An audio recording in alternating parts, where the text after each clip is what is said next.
지금도 전쟁이 계속되고 있는데 2차 대전 때 가정마다 정말 그렇게 귀한 아들들이 전쟁터에 나가서 한 줌의 재가 되어 돌아오는 가정들이 많았어요.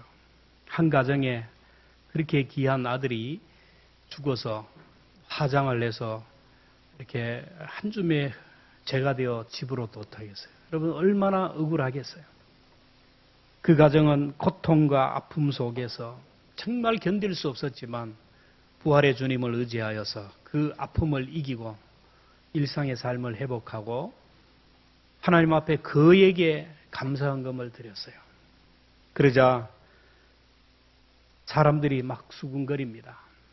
이 사람들이 감사한 이유는 그동안 20년 동안 좋은 아들 주셔서 우리 가정에 우리 부모에게 기쁨이 되게 하심을 감사합니다. 그리고 우리는 이 아들을 사랑하지만은 부족해서 다 해주지 못하지만 우리보다 더 사랑하시는 하나님, 전능하신 하나님의 품에 안아주시니 감사합니다. 이 땅은 고통과 눈물밖에 없는데 그 좋은 천국으로 우리 아들을 먼저 불러주시니 감사합니다. 아주 크게 헌금을 냈어요. 그러니까 막 사람들이 수군거립니다. 아들이 죽었는데 저 정신 나간 사람들이라고. 아들이 죽었는데 무슨 감사를 하냐고. 아들이 죽었는데 왜 헌금을 하냐고. 뭔가 모자라는 사람이라고 수군거렸어요. 근데 어떤 남자가 여자 집사님에게 얘기합니다. 여보, 우리도 헌금 좀 합시다. 그러니까 아내가 얘기합니다. 우리 애는 살았는데요. 남편이 얘기합니다. 그래서 감사하자는 겁니다. 여러분, 평범한 일상 중에서도 감사의 조건을 찾고 감사하는 사람이 성숙한 사람인 줄로 믿습니다. 건강을 잃어봐야 건강이 얼마나 소중한지를 알아요. 물질도 잃어봐야 물질의 소중함을 알게 되는 거예요. 아이들을 키우면서 아이들이 옹알이를 하면서 제일 먼저 배우는 것이 엄마, 아빠.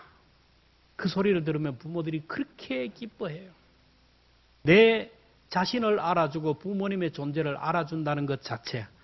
그리고 그 아이들이 자라면서 생일이라 뭘 맞아서 감사를 표현하면 말할 수 없는 기쁨과 평안을 누리고 삶의 보람을 느껴요. 우리 사람들도 자라나면서 성인이 되면 보통 2만 5천 단어를 알게 된다는 것. 여러분도 2만 5천 가지의 단어를 알아요.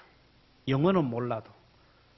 근데 그 많은 단어를 가지고 교회 공동체 하나님 앞에 가족에게 이웃에게 감사의 표현을 하는 사람이 성숙한 사람입니다. 우리가 살아가면서 2만 5천 단어 어휘력만 가지고 있습니까? 아니죠.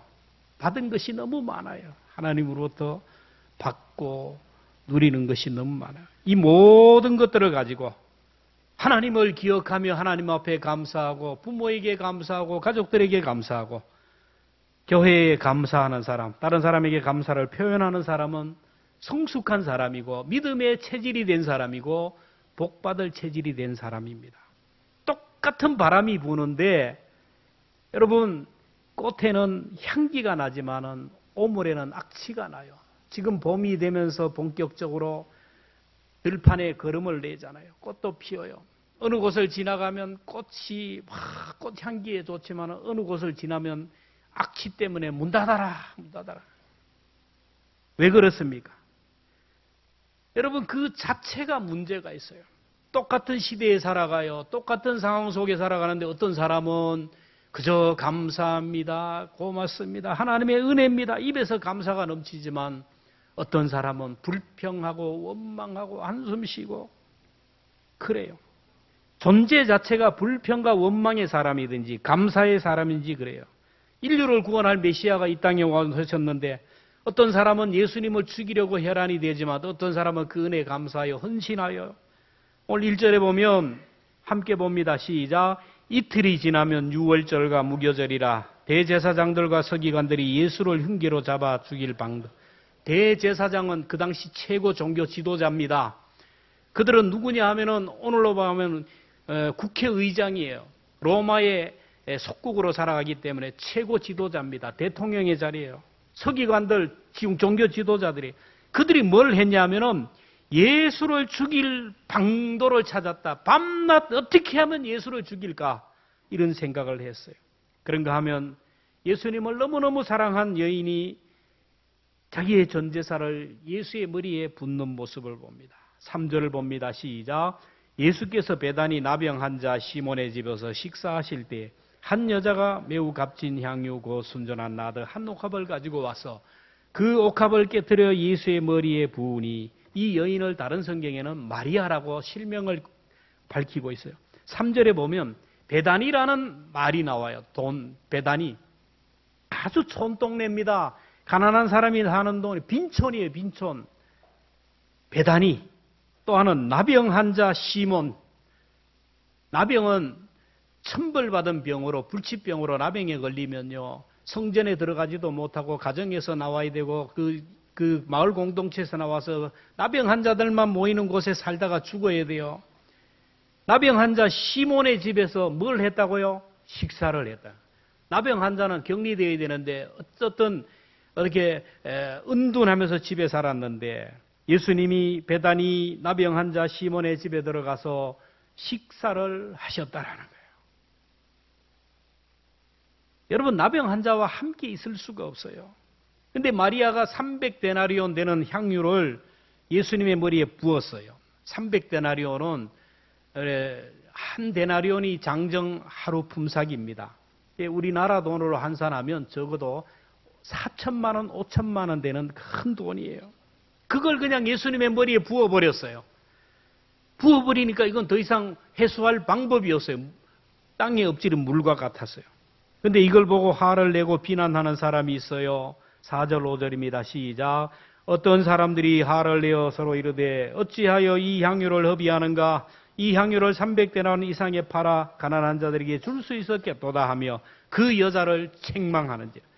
이 사람은 성경에서 보면 가룟 유다라 그렇게 밝혀요. 가룟 유다는 예수 공동체의 재정을 맡은 사람이에요. 머리가 굉장히 빨리 돌아가는 사람입니다. 근데 그를 흥금도덕이라 그렇게 얘기해요. 그리고 가룟 유다뿐만 아니라 그 주변에 있는 사람들이 마리아를 보고 손가락질을 해요. 왜 그런지 아세요?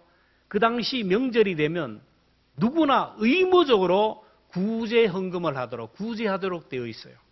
자, 그러면 명절이 되어 오는데 그 많은 돈으로 4천만 원, 5천만 원 되는 것으로 가난한 사람을 구제하고 많은 도움을 줄 수가 있는데 이걸 왜 땅에다 부어버리느냐? 왜 허비하느냐? 여러분, 그럴 만한 뭐 합리적인 이유가 되잖아요. 마리아의 전적 헌신을 두고 어떤 사람은 비난을 하고 어떤 사람은 감동을 받고 칭찬을 합니다. 교회에 열심히 충성하고 헌신하고 하나님 앞에 몸을 바치고 시간을 바치고 충성하는 사람을 보면 야, 믿음 좋다, 부럽다. 아유, 하나님 저에게도 이런 믿음 좀 주셨으면 좋겠습니다 하는 사람이 있는가 하면 잘났어요. 콧방구를 낍니다. 주제를 알아야지. 지가 뭔 돈이 있다고. 누구에게 잘 보이려고. 별나게 한다. 여러분, 이렇게 비난하는 사람이 있다는 거예요. 근데 예수님은 말씀합니다. 6절에 가만히 두라. 너희가 어찌하여 그를 괴롭게 하느냐. 여러분, 교회에서 헌신하고 희생하고 하는 사람을 괴롭게 하는 성도들 우리 교회에 한 명도 없기를 축원합니다.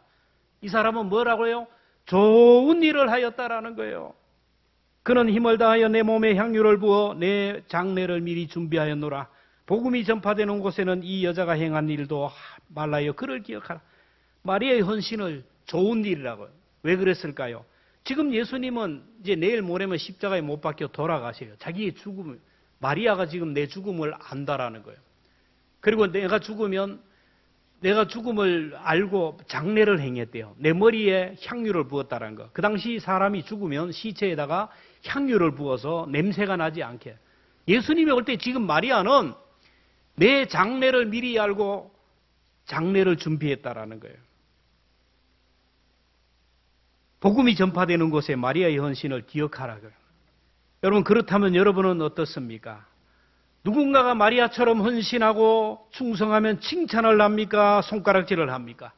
누군가가 물질을 깨뜨리고 시간을 깨뜨리고 정성을 다하여 헌신을 하면 칭찬을 하고 박수를 합니까? 수군거리면서 뒷담화를 칩니까? 누가 성도들에게 사랑을 베풀고 잘하면 칭찬을 합니까? 아니면은 비판을 합니까? 누가 주의 종에게 잘하면은 비난을 합니까? 칭찬을 합니까? 부모님이 돌아가셨는데 이제 내일 모레면 어디로 갑니까? 화장터로 가요. 그러면 효자 효녀가 차이가 나요. 불효자는 뭐라 합니까? 내일 모레면 다 태워버리고 한 줌의 죄가 되는데 뭘 좋은 걸 해요? 옷도 그냥 대충 싼 걸로 하고 관도 대충 널판지로 차라리 그냥 갖다 태우지. 근데 효자는 안 그래요. 계산하지 않아요. 최고 좋은 옷을 하려고. 그렇게 하라는 게 아니에요. 뜻이 그렇다라는 거예요. 좋은 옷을, 좋은 간을 하고. 여러분, 사랑하면 이성의 기능이 마비되고 계산 능력이 마비된다라는 거예요. 사랑하느냐 사랑하지 않느냐의 차이예요. 사랑하면요 아까운 것이 없어요. 아낌없이 주고요. 여러분 아직까지 주님 앞에 나와서 헌신하고 물질을 드리고 뭔가 할 때 자꾸 계산을 하세요. 자꾸 두드리세요. 사랑이 지금 고갈되어 가고 있는 거예요. 부모는요 자녀를 사랑하기 때문에 이성 기능이 없어요. 자녀 되신 분들은 잘 알아야 돼요. 계산할 줄 몰라서 그런 게 아니고 머리가 나빠서 그런 게 아니에요. 어떤 자녀는 그래요. 우리 엄마는 의리하대. 그렇게 해도 또 주고 또 주고. 그게 사랑이에요, 사랑. 아낌없이 예수님이 우리를 사랑할 때 여러분 계산했더라면, 여러분 계산기 두드렸다면 그렇지 않아요. 어떤 사람은 교회에서 정말로 헌신을 다하여 충성합니다. 그런데 어떤 사람은 너무너무 인색해요. 손을 발발발 떨어요. 물질에 대한 얘기를 하고 헌신에 대한 얘기하면 마음을 콱 닫아버려요. 시험이 들어요. 그래서 그런 말을 하자. 다 그런 건 아니지만은 어머니가 아버지가 아프면 아들들은 어디 보낸다고요? 요양원 보내고 딸들은 집에서 모시고. 다 그런 게 아니라 그래요.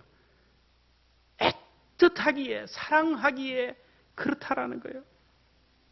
똑같이 교회 다녀요. 똑같은 신앙생활하고 똑같은 환경 속에 사는데 어떤 사람은요 헌신에 대해서 예민하게 반응하고 어떤 사람은 넓은 마음으로 받아요. 그 이유를 성경은 밝히고 있어요. 고린도후서 2장 15절 16절 같이 봅니다. 시작. 우리는 구원받는 자들에게나 망하는 자들에게나 하나님 앞에서 그리스도의 향기니 이 사람에게는 사망으로부터 사망에 이르는 냄새요 저 사람에게는 생명으로부터 생명에 이르는 냄새라. 여러분 전쟁터를 생각해서 옛날엔 전쟁터에서 나가 싸우면 승자와 패자가 완전히 달라져요. 승자는 정말로 그 인생은 그냥 끝나는 거예요. 미래가. 패전국의 모든 것들이 승자의 것이 됩니다. 전리품을 가져옵니다. 패전국의 나라 사람들을 다 노예로 끌고 와서 노예로 삼아요. 그 당시 자본은 뭡니까? 노예예요. 사람이에요. 사람. 그렇게 하는 거예요. 전쟁터에 나가 싸웠어요. 한 팀이 이겼어요. 승리했습니다. 그러면 패전팀은 패배했어요. 그러면 이 사람들이 다 이제 돌아가는데 승전가를 울리며 개선행진을 울리며 대장군이 앞을 서서 쫙 갑니다. 사진을 보여주세요. AI로 제가 명령을 넣어서 만든 거예요. 여기. 아무리 쳐도 안 나와요. 대장군이 앞으로 쫙 나옵니다. 그 뒤에 큰 마차에 큰 향료에 향불을 피워가지고 팍 들어옵니다. 그 뒤에는 폐장병들이 결박이 되어서 질질 끌려 들어와요. 그 뒤에는 전쟁에서 승리한 군사들이 쫙 들어옵니다. 자, 이렇게 들어올 때 그 향을 피우는 이유가 뭐냐면 전쟁터에 나가면 많은 사람이 다쳐요. 피를 흘립니다. 그래서 막 썩은 냄새가 나고 그래 그 악취를 제거하기 위해서 향불을 피워요. 전쟁터에 나가면 억울하게 죽은 사람이 많기 때문에 귀신들이 따라온다고 그래서 귀신을 쫓기 위해서 향불을 피워요. 여러분 장례식장 가면 향불을 피우는 이유가 그런 거예요. 쫙 들어오는데 전쟁에서 이기고 승전한 군사들이 올 때는 이 향불이 무슨 냄새로 들리겠습니까? 이 향불이 악취로 들리겠습니까? 여러분 향기로운 향물로 비치겠습니까? 이제 집으로 돌아가면 고향 친척 부모님을 만나고 형제를 만나서 이제 그곳에서 행복하게 사는 날만 많고 수많은 노예들을 통하여 부를 축적하며 이제는 행복한 삶을 살 것이다. 전쟁에 패한 노예들은 그 냄새가 악취로 들려옵니다. 이제 우리는 죽었다. 이제 돌아가면 우리는 죽음을 당하든지 아니면 노예로 평생 노예로 살다가 내 자녀도 노예로 살다가 죽어야 되는데 이제는 내 인생이 비극이 온다. 이 향기가 죽음에 이르는 냄새라는 거예요. 그래서 고린도후서 2장 15절 같은 뜻을 우리 이런 뜻을 가지고 함께 읽겠습니다. 시작. 우리는 구원을 받은 자들에게나 망하는 자들에게나 하나님 앞에서 그리스도의 향기니 이 사람에게는 사망으로부터 사망에 이르는 냄새요 저 사람에게는 생명으로부터 생명에 이르는. 자, 그러면 여러분 예수님이 무슨 냄새로 느껴집니까? 예배가 어떤 냄새로 느껴져요? 성경에 읽으라는 소리가 어떤 소리로 들립니까? 섬기라는 소리가 어떤 냄새로 들려져요? 짜증나는 소리로, 듣기 싫은 소리로, 압방한다 그리고 내가 콩이가 발달뽕이야 맨날 이런 소리로 들립니까? 교회가 싫고 말씀이 싫고 헌금이 싫고 교회 가는 것이 싫은 거, 여러분 내 존재의 의미예요. 내 자신이에요. 그때는 그렇게도 예수 믿는 것이 좋고 예배하는 것이 좋고 그렇게 드리는 것이 아까운 것이 없었는데 어느 순간 교회 가는 것이 부담이 되고 헌금하는 것이 부담이 되고 성경 읽는 것이 힘든 이유 뭐냐면은 주님으로부터 멀어진 거예요. 사랑이 식어지는 거예요. 결혼할 때는 그냥 다 줄 것 같은데 어느 순간에 그냥 원수가 되잖아요. 사랑이 부족해. 내 존재의 자체가 문제가 있는 거예요.